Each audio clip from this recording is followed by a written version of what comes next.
Hi everyone and welcome back. Today I'll review the flagship IEMs of HiBy Music, which are called the Zeta. While they might look like yet another IEM release coming from the East, after a close inspection these aren't your ordinary run-of-the-mill earbuds. Having CNC machined titanium body, custom dynamic, balanced armatures and also electrostatic drivers, working in a 5-way configuration including a one-of-a-kind electronic crossover and some high-purity OCC conductors, I'm sure there aren't so many peaks to climb after the Zeta. Having a flagship status in their portfolio, these will cost you a pretty penny, going for $13.99 US. So let's dive in and uncover everything there is to know about the HiBy Zeta. Their shells are sculpted from raw titanium nuggets. I imagine that this is a very tedious and time-consuming process, especially considering that titanium is a soft metal, but the end result speaks volumes. I do believe these have some of the nicest looking IEM bodies. They have a shape that follows the lines of my cheek, and their matte titanium housing makes them less slippery compared to electropainted or resin bodies. Their shell is slightly bigger than usual due to having 9 drivers per side, but thanks to smooth lines and a lightweight titanium body, these aren't putting a lot of pressure on the ear cavity, and after running for an hour or two, I didn't feel discomfort as I'm usually getting with massive multi-driver IEMs. The big surprise was getting to know their heavy-duty detachable cable. Not only it's a strong one and quite probably the thickest cable I ever saw bundled with IEMs, but the conductors themselves are of high-purity OCC copper. It's an 8-core, fully balanced Leeds wire, and in simple terms, this is the first and last cable you'll ever need to use with the Zeta. As for tech inside them, Zeta has 9 drivers per each earpiece, so a single dynamic driver, 4 balanced armatures, another 4 electrostatic drivers, working in a 5-way configuration and naturally having a 5-way electronic crossover. The bass region, but especially the sub-bass, is being rendered by a single 10mm dynamic driver, which was designed for a long excursion and very low distortion. So exactly how high-performance subwoofers are being made today. It's being made from a dual-layer Kevlar, which has a tensile strength by 6 times higher than steel, so I'm pretty sure this will have a very rigid diaphragm, a very controlled bass, also a very deep bass as well. The mid-range is being rendered by a massive custom-made Sonyon balanced armature and also by 2 balanced armatures from Dongles. The wall treble region is rendered by another Dongles balanced armature and by 4 custom-tailored 3rd generation electrostatic drivers of Sonyon. There are 5 chambers producing sounds, and obviously 5 tubes will be transporting the sounds into our ear canals, controlled by a 5-way electronic crossover which completes the whole affair. Their impedance stays incredibly low at 9 ohms, and that already tells me 2 things.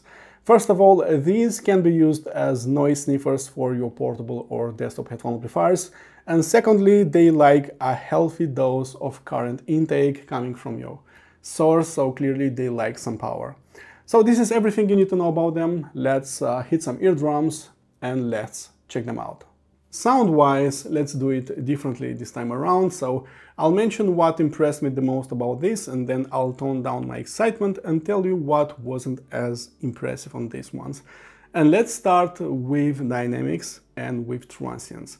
The initial kick in the bass and in the sub-bass is very powerful, sometimes even too powerful, like putting the Meze Elite and the Kenneth & Rogner on a really endgame tube amplifier that is simply playing with your eardrums, pushing and pulling them like some kind of ragdolls.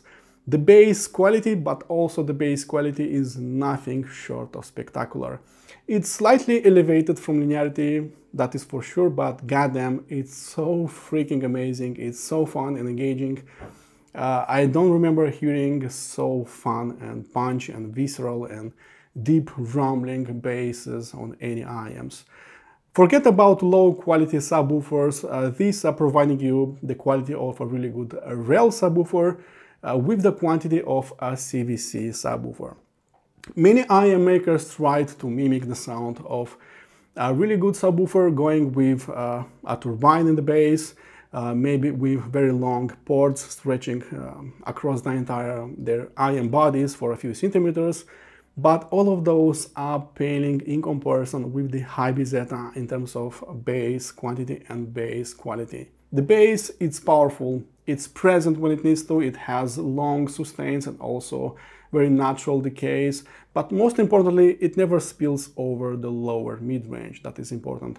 It's a little bit voodoo magic to me how a 10mm dynamic driver without the use of any kind of bass tubes, bass ports, bass turbines can sound so powerful, so visceral, so clean and vivid is simply beyond me. I was listening to Doubling Blues and I couldn't overlook a higher presence of Her Majesty, the bass. The initial kick sent some tremors into my skull, but I was impressed the most about the double bass, which reminded me a lot about my stereo setup, which added so much presence in this region. The physical manifestation of the bass in a stereo setup is what makes me jump and exclaim, as I'm not just hearing it but also feeling it with my entire body, and it's a little bit weird, but that's what I'm getting with the HiBy ZETA. In the morning I'm usually listening to some fast and impactful tunes that will wake me up. I'm slowly transitioning to some electronica, slow electronica, maybe to some acoustic stuff. And when the sun sets, I'll be transitioning to some blues with a glass of whiskey nearby. I listen to all and everything with a few exceptions. The problem is there are so many music genres that very few IEMs can render the full beauty of all those musical genres. Some tunes will try to energize you, others will try to relax you completely, and others will engage your Sherlock Holmes skills, sounding a little clearer and more transparent than others. So far, I didn't encounter proper genre master IEMs that can do justice to all and everything, although I believe that 7Hz Timeless AE and to a higher degree Sennheiser IE900 are very close to that title. The mid-range, I believe, is the hardest thing to render by IEMs, especially by those having balanced armatures.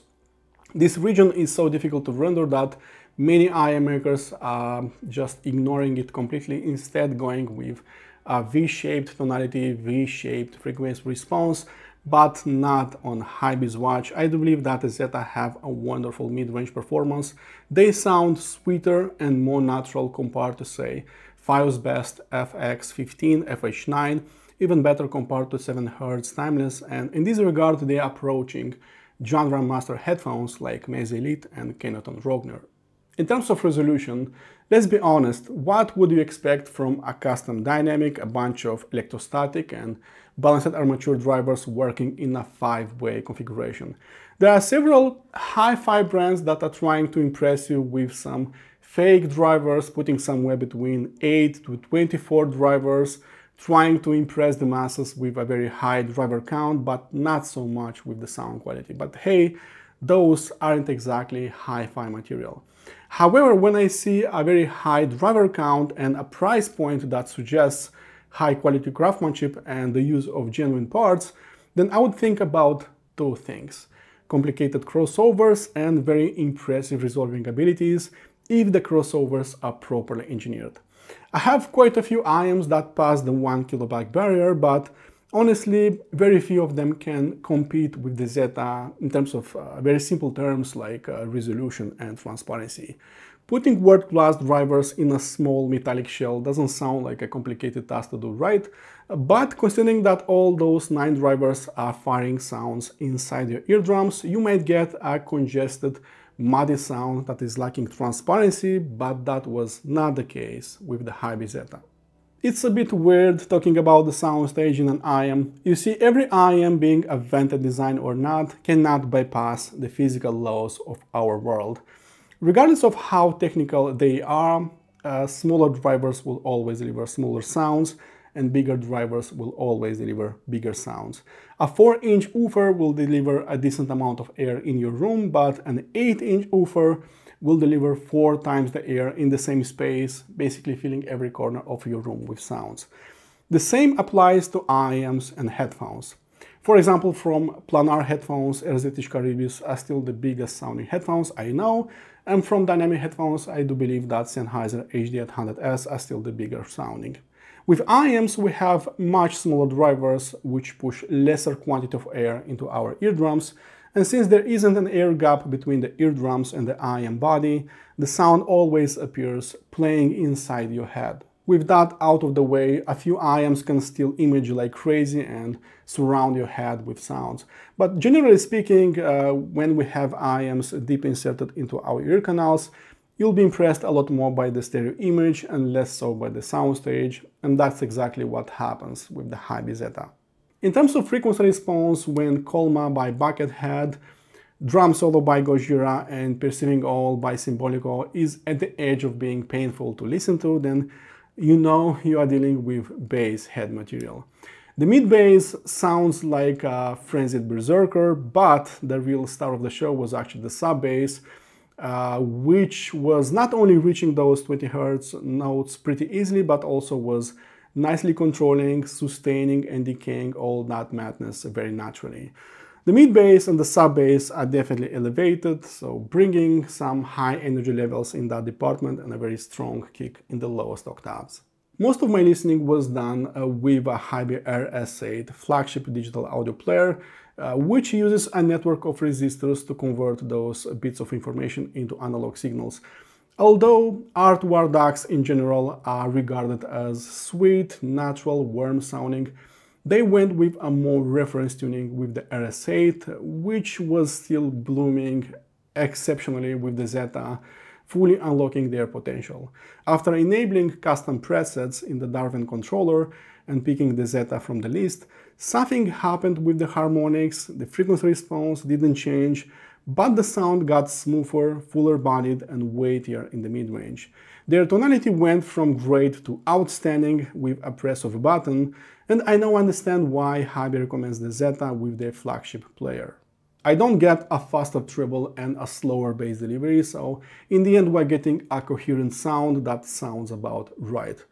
Those custom Sonion electrostatic speakers are true marvels when it comes to treble definition, treble contour, treble detail. The treble is of the highest quality. Think almost SVANAR levels of quality.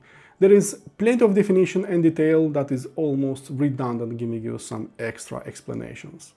I measured them in a quiet environment, and here we have a heavily zoomed graph that compares their soft brace, medium brace, and enhanced brace ear tips. There is a minor difference on enhanced brace ear tips that seem to offer a better seal, thus slightly improving the bass performance while lowering the treble energy by a little bit. Overall, we have an outstanding sub-bass and bass. The mid-range is great, even if there is a slow slope, and up to 2 kHz the signal is not dropping below the test signal, getting a natural mid-range representation. The most sensitive part of our hearing is not going up from linearity, and while there are a few rises that add presence and bite, the Zetas never sounded bright or edgy.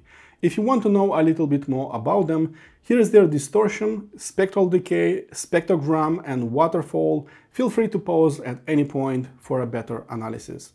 I also compared them with the Sennheiser IE900, which are going with the same price point, and with a pricier HiFiMan SVANAR wired IEMs, which are going for $2,000 US.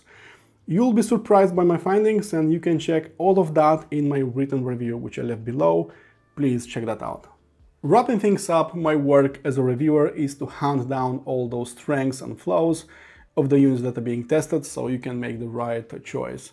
With the HiBy ZETA, except for some unusual looking measurements, high price point, and medium-sized soundstage, I simply cannot complain about anything else after listening to them for about 2 months straight. Custom drivers and custom electronic crossovers aren't going cheap nowadays, especially if you wrap everything in a titanium shell. My insatiable desire for impeccable dynamics and strong kicks in the lowest octaves was fully satisfied with the Zeta, and I'm glad that these don't cost 3 to 4 times more expensive, as recommending them to you would be a real challenge. They impressed a veteran audiophile and a music lover, so I'll be overlooking those measurements, and I do believe that they're worth my highest gold award. Alright guys, I hope you enjoyed my review. A much longer, in-depth review, written review can be found below. Please check that out.